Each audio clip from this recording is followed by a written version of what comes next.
In 2022, China's megacity Chongqing was also besieged by wildfires like LA. The fires raged under conditions that were arguably even more difficult than LA. The response was an extraordinary coordination between state and society. Firefighting teams from multiple provinces worked alongside tens of thousands of local volunteers who formed human chains up the mountain's 60-degree slopes to pass equipment hand by hand.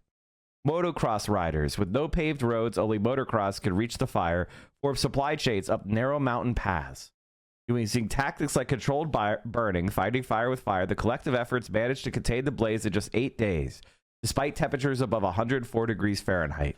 The state provided the command structure and professional corps, but it was the spontaneous mobilization of society, from high school kids to 95-year-old villagers cooking for firefighters, that gave the response its overwhelming force. When the fires were fully contained, it wasn't seen as a disaster anymore, but as a story of collective triumph that reinforced what China meant in people's mind. The contrast of what we're witnessing in LA couldn't have been starker. Rather than unifying society, the fires have become yet another battlefield in America's culture wars. The end result is that a society that could be pulling together in a crisis is instead tearing itself apart over competing narratives of blame, even as the fires continue to burn.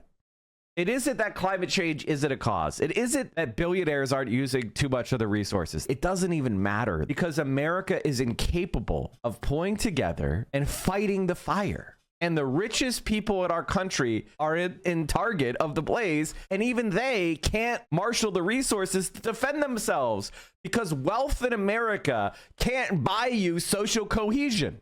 You could have $500 billion in Elon Musk, and you can't buy a functioning society that cares for one another. All you can buy for yourself are mercenaries. And everybody knows that somebody fighting for a paycheck isn't looking to die for that cause. I'm not going to die for money. Money is unspendable when you're dead. Your life is priceless.